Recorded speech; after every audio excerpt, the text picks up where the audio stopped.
Hey guys, it's Magnet back with some more Community Starcraft 2 videos. Today we're going to be going over some PvZ strategies. We're just going to be covering all the little bullet points down there. We're going to be covering a lot of build order concepts that you can use in this matchup. We're going to be talking a lot about army composition and what you need to do with each different compositions that you choose.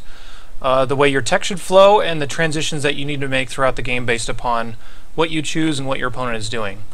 I want to limit this is just a really general video of information about this matchup, and I don't really know how to segue into the next section of what we're going to talk about, which is scouting. So I figured this was a nice way to kind of go from one to the next, and I'm just going to be going through 3 replays that are not mine, from really good players, and I'll just be talking about whatever I see in those replays. I have screened these to make sure they're good replays to watch, but yeah, it's not going to be too terribly formal, but we'll just go ahead and get started here. And yeah, as you can see, we're just in the game already. I just decided to load that up, so we'll just go ahead and get this started. So we'll be watching mostly from the Protoss perspective, make sure that I'm recording correctly, which it appears that I am. So we have Protoss versus Zerg on Acheron Waste, so this is kind of a really standard map. This map in particular, you need to kind of consider the map architecture as far as what kind of build you want to run. So Pylon in the main here is going to mean he's going to open Gateway Expand, and if you want more information on openers, you can consult the last set of videos that I did. It's PvZ openers, you can search for it. But anyway, so yeah, Acheron Waste has this third base that's tucked behind these rocks. So you can go for a lot earlier third bases with a little more risky tech. So you kind of do want to consider the map architecture in ways that will affect the decisions that you make throughout a game. So for example, if like this third was your only option, for example, you wouldn't want to go for some risky tech, and you might actually want to consider taking a later third or doing more pressure throughout the mid-game. So we're just going to watch this build, gateway going on, a gas coming down, just one gas, really normal for gateway openers. You can do 2 gases if you want, but it's totally up to you and what these different things allow you to do.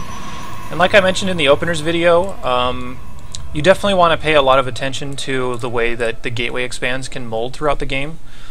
This one he's going to start a Zealot, and I believe he cancels it once he realizes there's nothing weird going on. He has scouted, so he knows everything that's going on right now.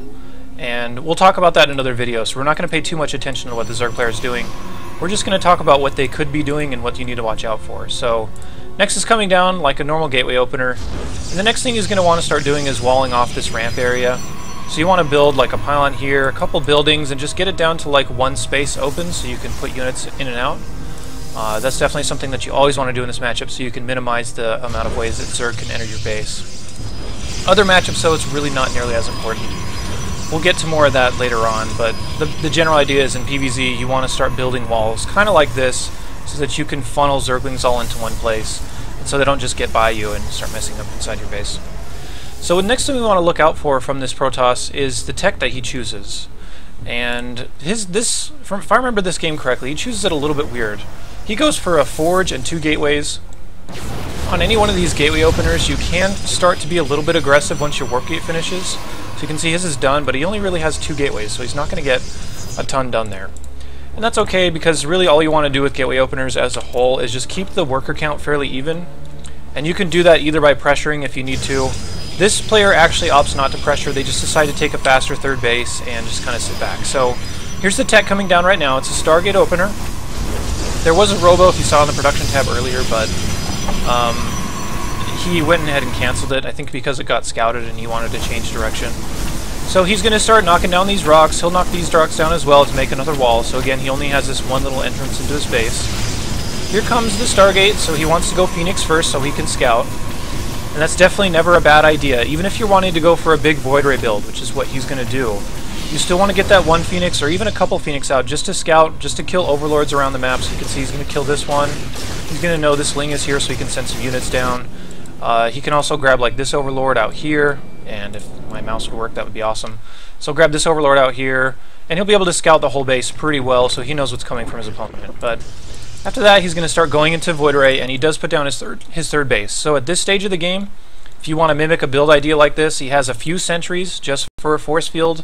Hallucination if he absolutely needs it, a couple Zealots, Stalker, and 2 more Stargates on the way is something that's really important as well. So he's going to go into a lot of Void Rays, and we'll show you how to supplement your army if you decide to do that, a build like this. So he's also grabbing +1 attack.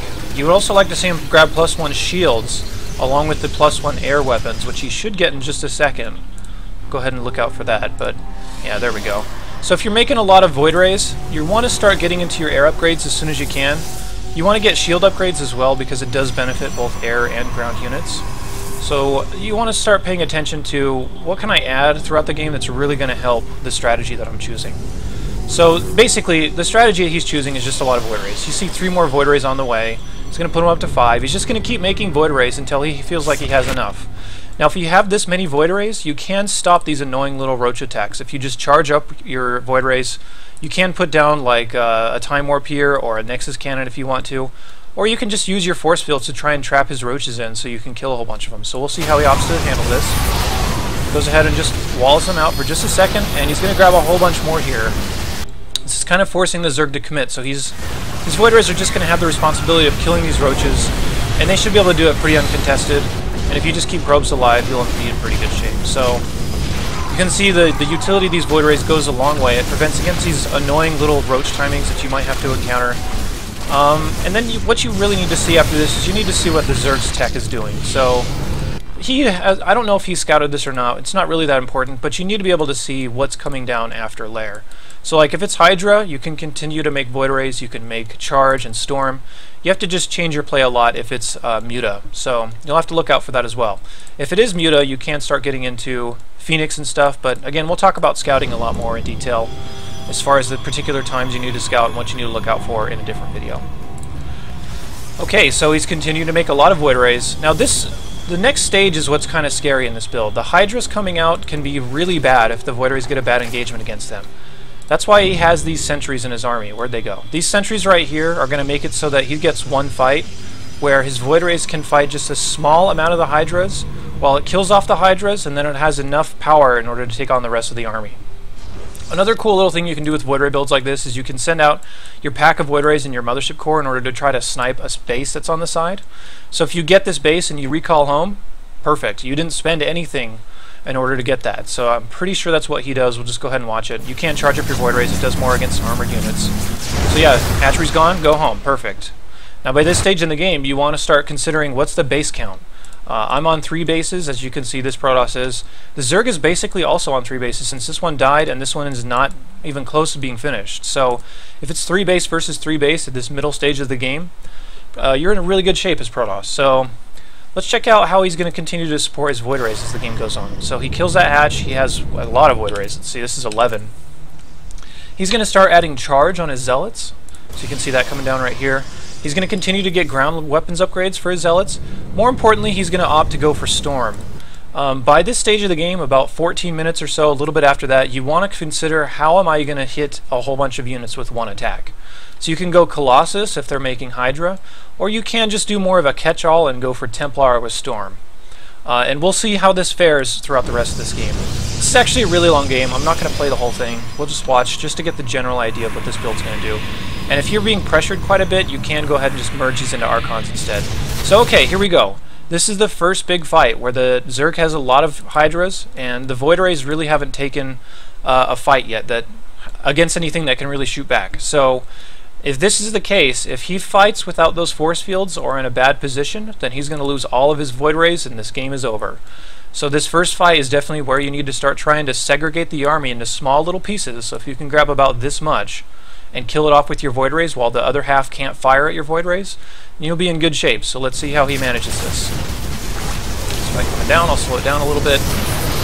And there we go. So he's segregated off about, I don't know, maybe like 20 units. A whole bunch of them died before the force fields stopped being placed. And for the most part, these units back here and these units back here are not doing anything. So you basically need a fight like this at one stage in the game in pretty much every PvZ, but especially if you're doing this massive Void Ray play. So once he kills these units, all of a sudden the army is a lot smaller. So you can see it's basically about half the size that it was after this fight. And if you still have your whole army effectively and he only has about half of his, winning the fight is going to be really easy. So continue to watch here. He's out of sentry energy, so he can't cast any more force fields, but he killed what he wanted to. And at this point, if the Zerg attacks into him, the Protoss will be absolutely fine. So, okay, cool. So we've won one fight with our Void Rays. Let me go ahead and continue to speed this up a little bit.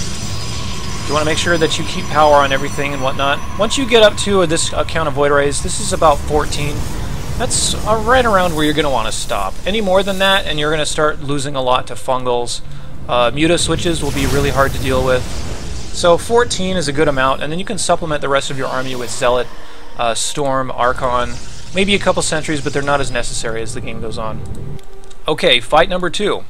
So this time, you want to kind of keep your Templar a little forward, and you want to make him walk into storms if he wants to fight you. I don't think he does that great of a job in this engagement, but if you have the splash damage of the storm and the void rays damage as well, with a bunch of Zealot weapons and whatnot, you should be fine against little attacks like this. So yeah, we'll see how this plays out.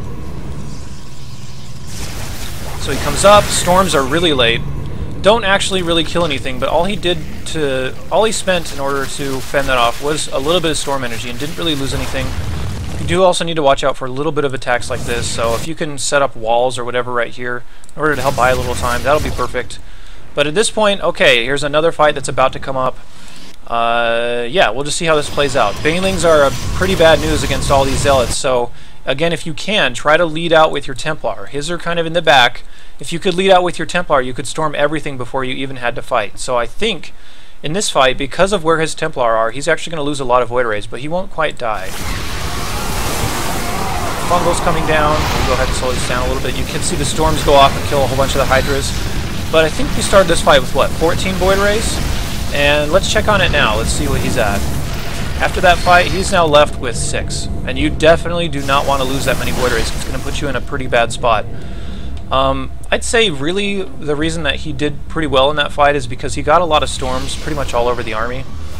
Yeah, eventually you want to start considering, okay, well if I lost a fight with my void rays and I have +3 attack here, do I want to keep continuing to go into more and more void rays, or should I just have those as supplement items?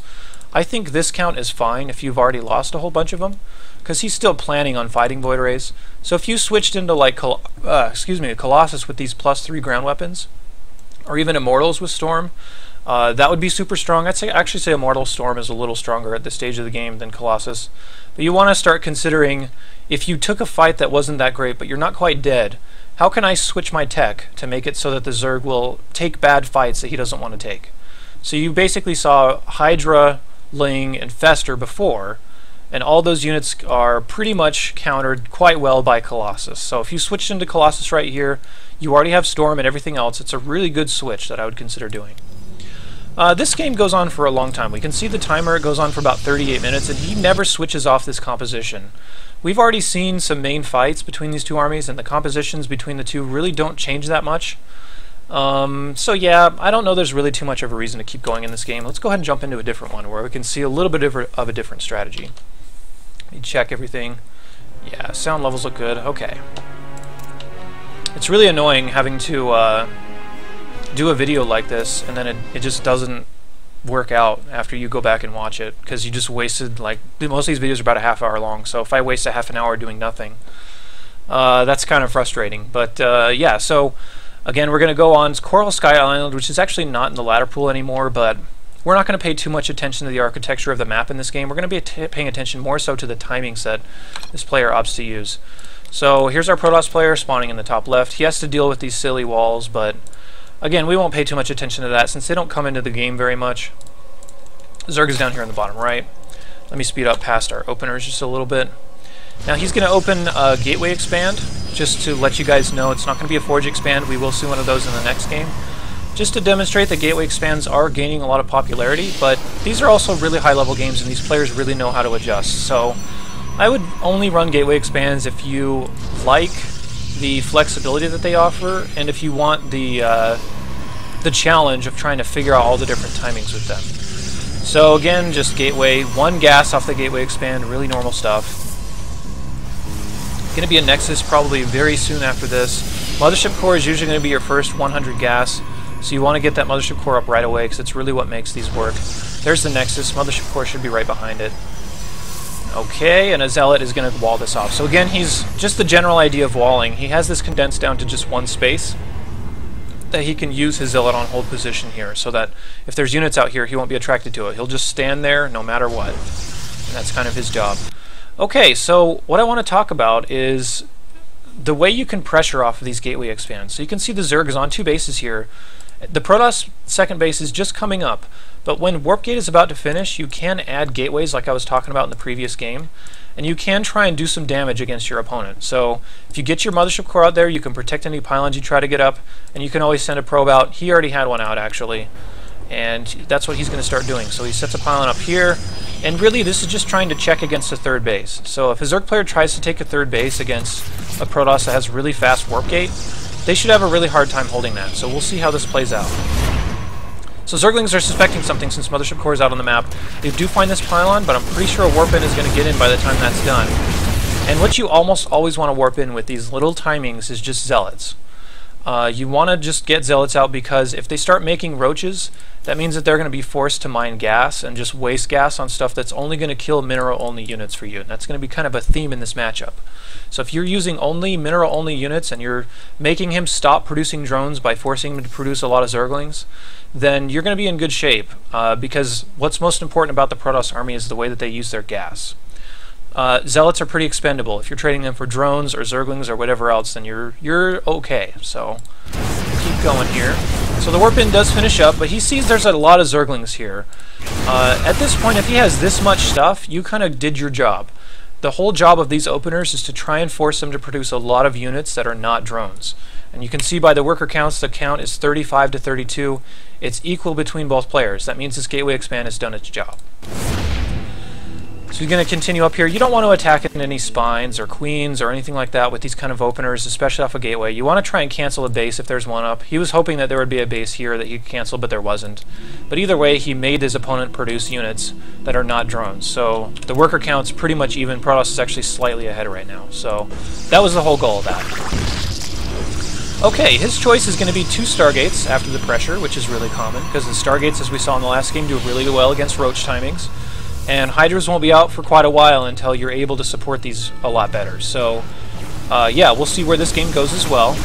Just knocking down rocks in order to help close off areas so that he doesn't have to worry about this back entrance. See, there are a few units back there that will be a little bit annoying. But, I mean, you have plenty of warning if these are being attacked. Zerg's taking a third. This is pretty normal time from a gateway expand. And the Protoss is going to go ahead and take a third at about 9 minutes. So you can see that's a pretty running theme to get that 9-minute expansion up in PvZ. You can take later expands, but you want to try and get one as early as possible without dying, which is kind of the theme that I'm going for here. And the way he's going to protect himself from dying is these Void Rays, and whatever's going to follow up the Void Rays. So we'll keep an eye on the tech to see what else comes down. So okay, next is coming up, putting up a couple of cannons, a couple of pylons. He's going to be able to protect us pretty well. He has a couple sentries as well, so I don't think that he's going to commit a lot to Void Rays because you usually want a third Stargate producing Void Rays right now if you're going to do that, and you want more sentries so that you can wall stuff off. Like we were talking about with those fights, you want one fight to go your way with force fields if you're playing a more standard style with later storm and stuff like that. So he's getting those sentries. He has pretty much the same composition as the previous player that we watched, just using those Void Rays. He is opting to scout with Phoenix rather than producing Phoenix off his Stargates, and that's something you can always do with that extra sentry energy, so that's a good option. Here's a Robo coming down, and I think, if I remember this game right, he's going to open into Colossus right after that. Yeah, there's the Colossus Bay. Okay, so this is very different from the last game in the sense that he's choosing Colossus instead of Templar to support an army that looks pretty much the same as last game. So because he's choosing Colossus, he needs to start worrying about what could hurt him if he opens with Colossus. Obviously, mutas are a big problem, so he needs to be scouting around for a Spire. But if you can scout around with these hallucinated Phoenix and you can see Hydras or the Hydra Den, which is what's on the way here, then you know that Colossus are the right choice. If it was Phoenix or Spire, you probably want to start making, or what if it was Mutalisks, or if you saw a Spire, you would want to produce Phoenix in order to help that out. So he's choosing Colossus, and the next thing he needs to worry about with his Colossus is how are these going to die? Like, is he going to make a lot of Corruptors? Is he going to make Vipers? So you have to keep an eye out for that as well. Obviously the Void Rays will do really well against the Corruptors, so really his only worry with his main composition once it starts to get built is Vipers, and we'll see that a little bit later in the game. Okay, so we can see another little timing coming out here. He realizes that the Zerg has been pretty passive for quite a while. If you're not careful, there can be some players that will expect you to just sit in your base for the longest time, and they'll just take like this base, and they'll be totally uncontested if you just sit out here. So the option that you always have is pushing out and using your mothership core to recall in case your army gets into trouble. So we'll see how he handles this attack. He's coming up here. He's putting pylons on his way there, which is always really important so you can get forward warpins. And here come the Vipers out of the Zerg, by the way. So the Zerg is already expecting this Protoss to go into Colossus. So Void Rays are coming up. He's going to try and do that little snipe like the previous player did with his Void Rays on this hatchery. Probably not going to work since the army's just waiting right here. So you want to be careful and not lose anything if you can possibly help it. So he's just trying to see what he can get done.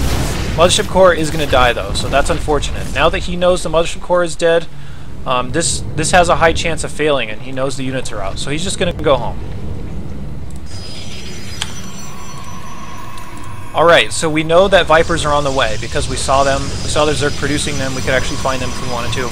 That's why the Protoss is going into this Twilight Council and eventually into Templar Archives, so he can get feedbacks on those Vipers before they do too much damage. A little bit of a misclick on the overcharge there. That was unnecessary. Okay, here's another cool little thing that this Protoss does. He mixes in these hallucinated Colossus a little bit, and it's kind of hard to see with everything that's there. You're going to try to get the hit point bars off. Okay, so you can see on the Colossus that 2 of them are fake. But if the Zerg doesn't bring an Overseer, or if you just kill their Overseer, they won't know which one is real. You might get their Vipers to pull the wrong units. So if they pull the wrong Colossus, then these are just wasted money. So you can see Abduct takes quite a bit of energy. So yeah, that's another cool little trick you can do, especially in this build, is just mix in a few hallucinated Colossus to make him not know which ones are real. Or he may think they're real and just run away thinking that he can't win a fight. Okay, so the fight's going to come up here. Vipers are going to try to get pulls on whatever units they think are valuable. He goes ahead and pulls a Void Ray, so lost that for free. That kind of sucks. This is why you really need the Templar out, so you can feed back these Vipers. And the Zerg also feels like he can't win a fight there, maybe because he believed that these Colossus were real, and just go ahead and he just went ahead and walked home. So that's always an option. You need to know when to walk home, do all those kinds of different things. Templar Archives is almost done, so he should have a few Templar out in just a second in order to feed back these Vipers. So his composition's starting to round out really well. His 3rd Colossus is on the way, and stopping at about 3 is about as far as you want to go. You don't want to commit too much into Colossus unless it's like a big surprise switch. Okay, here's another fight. I did hear a feedback go off on one of these Vipers, so I think one of them should have died. Let's watch the rest of this kind of play out. The Zerg knows that he really can't afford to attack here, and the Protoss really needs to be considered, or rather concerned about feedbacking these Vipers, because if he loses these Colossus, then all he has are Void Rays against a ton of Hydras with really not much support. We'll see how this plays out. Vipers are getting too far back. He needs to be ready to feedback these like right away, and he does. They do grab one Colossus, but by that time the Colossus had already gotten 6-8 shots off. They already did their job by the time that they got pulled in. So let's take a look at the game state right now. The game state is that the Protoss has spending money. Okay, he has more supply than the Zerg, but if the Zerg was to spend his money, it'd be about equal. So at this stage of the game is about to be on equal bases. The Zerg is taking a 5th, but it's not mining it. And something more important that we're going to see a lot in the next game is these little counterattacks. If you can find time where the Zerg is on your side of the map and you can get a few units warped in, try to snipe hatcheries down, again, it's totally worth losing those Zealots just because your army is mostly gas intensive. So if you spend a lot of Zealots just trying to kill workers and kill drones, or rather kill bases and kill drones, then you'll be in pretty good shape. Now the Protoss knows that he won that last battle pretty well. He thinks he has a little bit of a timing to come in here and cancel this base, so let's see what he's able to do. And you want to try to better understand these little game situations. If you just crush your opponent's army, try to get on the map a little bit and see what's going on. And again, if you have a Mothership core with enough energy, you can just recall if you get in trouble. So at the meantime, part of this little push-up here is so that he would distract his army. And he sent in a little handful of Zealots over here in order to cancel this base. So once again, it's 4 bases to pretty much 4 bases. Actually, the Zerg is only on 3 bases right now. He lost 2 hatcheries. But the Protoss base is coming up once again. He's hitting those benchmarks that we talked about in our other video. He's hitting them a lot earlier than we talked about in the other video, so that's why he's in such good economic shape. And he needs to know what the next stage is. The next stage is going to be Swarm Host from the Zerg, as we can see. And if you get into a situation where there's a lot of Swarm Hosts, you want to think about adding a lot of Colossus and adding some Warp Prisms so that you can counterattack where the Swarm Host can't be, and so you can actually fight the Locusts pretty well. So I'd like to see him, I don't think he does it in this game, but once he figures out that it is Swarm Host, I'd like to see him add a second Robo and get up to about 6 Colossus with maybe 4 or 5 Templar there to just feed back Vipers, and this air army is still totally fine. 10 Void Rays, really, really good stuff. So we'll speed up here. This game isn't too much longer, so we'll watch probably until about 25 minutes so we can see how he engages the Swarm Hosts and the kind of power that Colossus have against those Locusts. More upgrades coming down. You want to continue your attack upgrades more importantly than pretty much anything. Attack upgrades are going to be really beneficial against Zerg because Protoss just has a lot of units that have high health anyway, so armor and shields really aren't as important. So you just saw a Warp Prism come down there. That's just going to be to harass this side base since the action is going to happen over here. As you can see, Locusts are already coming forward. Another cool thing that you want to think about doing is adding a Dark Shrine at this stage in the game, so that if you have to deal with these annoying little run-bys, you can just warp in DTs and deal with those. So okay, Army is charging up, going ahead and fighting these Locusts. He sees the Locusts are coming down in only small little numbers, so he knows maybe there's like 10 or 12 Swarm Hosts here, but you do want to be a little bit careful and not overcommit too much with these. So I'd like to see him bring his Mothership Core along, if he even still has it. Yeah, she's right here. Mothership Core is just lagging behind, just in case you get in too much trouble against these Locusts that you can recall home. So we're going to see how this goes. He's completely mowing down these spines because these Void Rays are really heavily upgraded. Or they're not really upgraded, but when they charge on these, it does a lot of damage. Of course, Storms always help out, so he has Colossus and Storm, like we were saying the last player should have done in his game, and you can see how strong that is if you get on him. So he's going to go ahead and lose his base once again, but the Protoss doesn't want to get too greedy. In this situation, he probably still could continue to press forward, but he did lose a Colossus, and that kind of sucks. And he lost most of the units that were tanking for his Colossus. So yeah, so what we're going to see here is just a little bit of a harassment from a War Prism, but the Zerg is already ready there, so that's not really going to do anything. We'll continue on and probably watch just one more fight before we call this one good. I hope this strategy is starting to make sense. Like, a lot of Void Rays, a handful of Colossus, good support units like Templar, Zealot, maybe some Sentries, all really good stuff in order to progress throughout a game. So we can see DTs are starting to be put out on the map. They shouldn't do too much over here, so we're not going to worry a lot about them. Zerg is going to start pressing up just a little bit to try and kill this Protoss. But the point is that, and especially as Protoss, if you have a Warp Prism or anything else, or you can just send little batches of units to other bases, his whole army is right here. If you attack with a big enough army to kill this, but not too large that it'll actually matter if it dies, then you can cancel bases over here, you can cancel this base, and it'll take him a long time to walk across the map and get back over there, unless he has something really weird like a Nidus Canal. Okay, so Swarm Hosts are starting to press up. You want to be in a position where you can start to deny the Locusts from getting too far on top of you. So the Hydra, Infestor, Locust army is starting to press up here, and we can see the Protoss army is starting to recover from the side. And he's going to want to fight with his Locusts. So once this comes up, we're going to see how powerful these Colossus and Storms are. You never want to lose Templar to the Locusts, so you want to look out for that. And there should be, I mean, look how much money the Protoss has. Even if he loses his entire army here, he should actually be able to just repopulate instantly and be able to remake that. So kind of more stuff of what we were talking about in the macro video. So as far as these Infestors, you want to try and feedback them if you can, but don't be too zealous about that. Now that the Locusts are dead, this is kind of your timing where if there's nothing to buffer for the rest of the army, these Swarm Hosts are basically inactive for another little while. So he may sense that and push in. We shall see what he decides to do. And you can see he is adding on Colossus because he sees all the Templar, or rather he sees all the Swarm Hosts. But Void Rays get pulled in and killed pretty easily by those Vipers, so you want to look out for those pulls once again. Try to feed back the Vipers, but now the army is right on top of the Swarm Hosts. This is going to start getting more and more scary. Storms and everything can come down. Colossus are totally untouched in the back, doing a lot of damage here. And by this stage, your reinforcements and everything else are going to be what wins you this fight, assuming you're able to do that. So basically the Swarm Hosts are naked now. There's also some more harassment going on the side over here like we were talking about before. So yeah, you can always do stuff like that. And this game is pretty much over. He just kind of blinks on top of the Swarm Host, traps him, gets the Colossus on there. Of course he has an observer to make sure he can kill that. And that pretty much ends the game once the Protoss spends his money. So yeah, hope these are all starting to click just a little bit. This is a little bit more than just analytical casting of a match, so I hope that you're understanding that this is just a general strategy outline to the matchup. But yeah, so we'll go ahead and load up this next replay. And this will be the last one that we're going to talk about. It's going to be quite different from the previous two in a lot of ways, and I'll point that out. Alright, so we're on Whirlwind, cross positions, Protoss versus Zerg, obviously, since that's what this video is about. Protoss is going to put a pylon down here at his natural, which, if you watch the openers video, I'll let you guess what you think this is going to be. And if you guess Forge Expand, you're kind of right.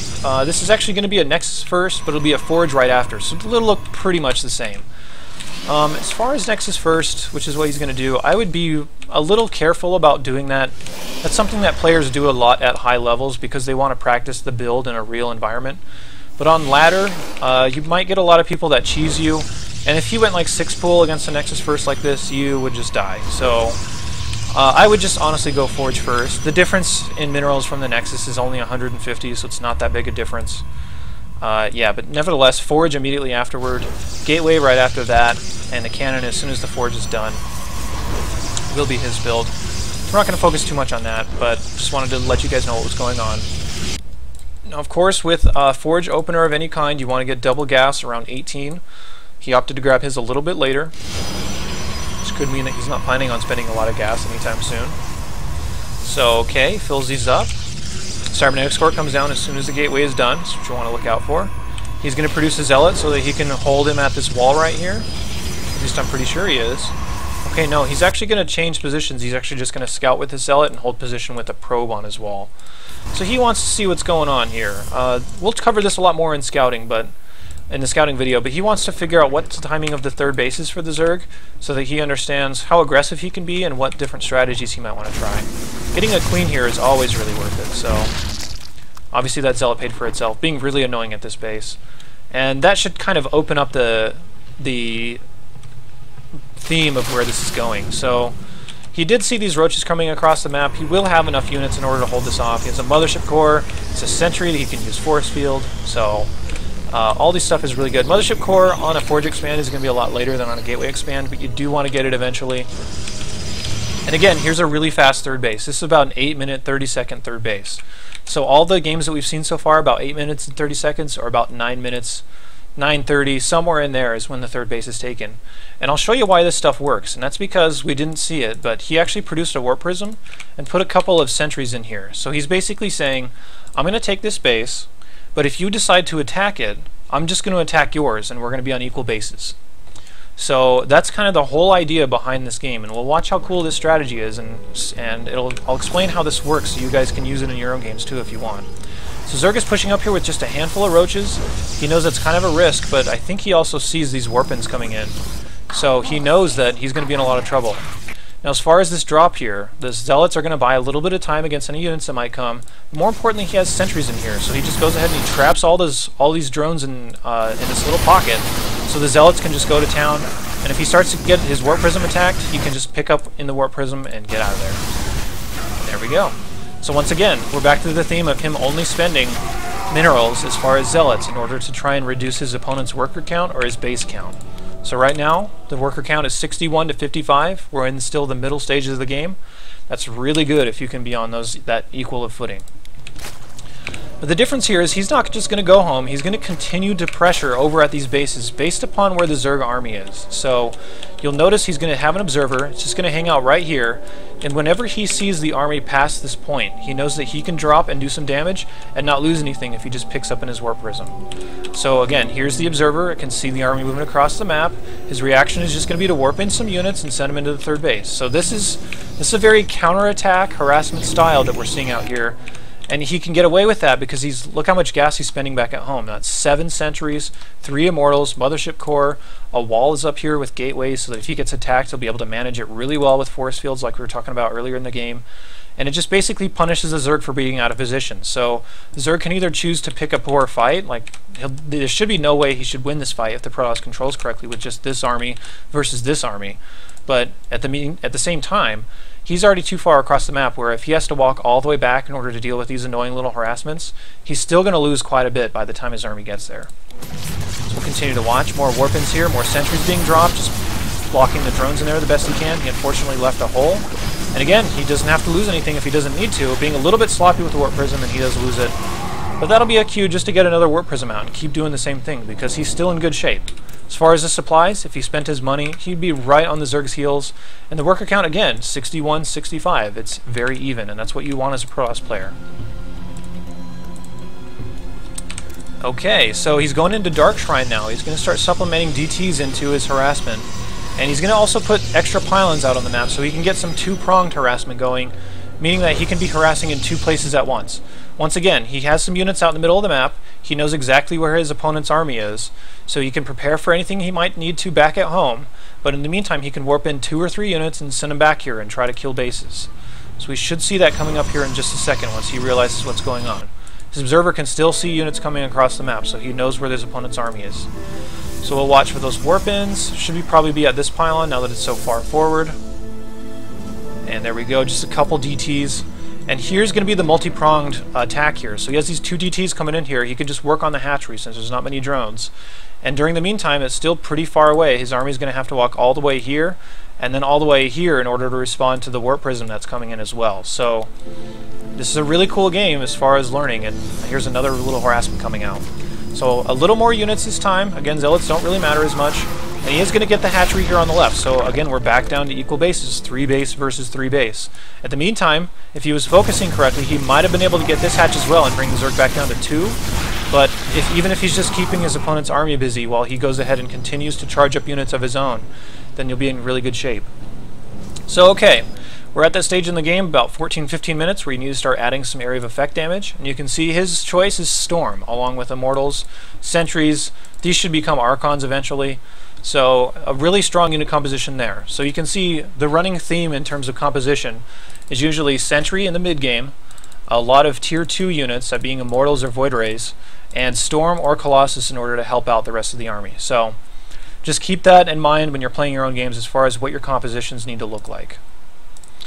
Alright, we'll continue to watch here. Warp Prism gets away. There's still 1 pylon on the map. That's why you want to put several out there. He is still planting pylons on the map so he can still get this 2-sided harassment going.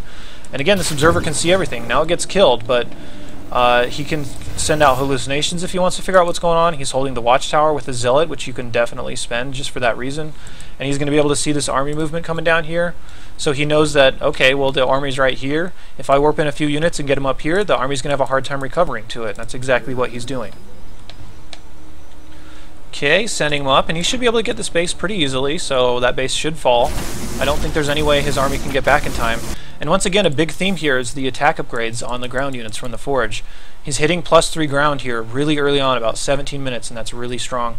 Another cool thing he's doing is he's mixing in a second Forge so that he can get a lot of armor upgrades as well and make those Zealots actually worthwhile in a fight, rather than just dying right away and hoping that the rest of the units can clean up the army. So at this point, it looks like the Zerg is starting to get frustrated based upon his army movements. He was way out here on the map once again. He wanted to start being aggressive, but the Protoss pulled him right back in order to try to kill this base, and he's also warping in at the other base, so another 2-prong attack going on. So it looks like he should actually get both of them. So he knocks the Zerg player down a base right here. This base might not fall actually, but even still, we're still on 3 bases. Here's 1, 2, 3 to 3 bases, and the Protoss is actually taking a 4th. So that's the whole idea here. If you can keep even economically, you're okay to just throw away these little units that don't really mean as much. If you can continue to build up a really powerful army back at home. 8 Templar with Storm, 4 Immortals, a lot of Sentries you can use for hallucination or force field. So this is a really good game to learn from, a new style that you might not have seen very often. So a lot more stuff getting killed here, and eventually the Zerg is just going to have to be like, alright, well this is enough, like I'm about to mine out of my main, I don't have really a 4th base being established very safely, this one is already really damaged, and again the Protoss knows that the army is over here, so he can start sending in more harassment, and eventually the Zerg just have to be like, I can't deal with this anymore, and I just have to attack and hope I win. And you can see that if you were back home spending your money and teching correctly, when that fight actually comes, you should still be in pretty good shape. So it looks like he's understanding that the time is coming from when the Zerg is going to start getting really mad and start coming across the map. So you can see a lot of Vipers, a lot of Hydras, all kinds of stuff heading over there. This is going to be a big fight, but this big fight will decide the game considering what the Protoss has done to the Zerg. So this one Zealot out here to spot, he knows where the army is. It's really important to know where it's coming from. Now the Templars are in front. This is way better army control than the last Templar player we saw. Templars are out in front, so he landstorms on the army before the fight even begins. And of course the Zerg is kind of, you can tell by his body language he's getting frustrated because half of his army isn't even in this fight yet. And he's just getting so desperate in order to attack that that's what he has to do. Feedback's coming down on the Vipers, storms all over the army. Now all of a sudden the economy looks like Protoss has a much better economy and just crushed an army. Should have no problem winning from here. And the Zerg should sense that and just go ahead and put out this team. And there we go. So, cool games. This is going to be kind of a theme I'm going to be doing with these general strategy guys, just finding cool games that you guys can learn from. And wow, this is a 40-minute video. This went on a long time. Yeah, so I hope that you guys understand everything that's going on in these videos. I hope that I'm explaining them clearly. If you have any questions about compositions or anything like that, they may be answered in different videos, but you can go ahead and ask down in the comments. If you want to help me out, you can check out our sponsors, which are sc2replaystats.com, Allstate, and Propel Zero, as well as my gaming team and stream down at the bottom right, aka gamingteam.com and Twitch TV/MagnetSC2. So go ahead and check those out. There will be more general strategy videos coming up for the other two matchups, so stay tuned for that. But yeah, thanks for watching. I'll see you guys later.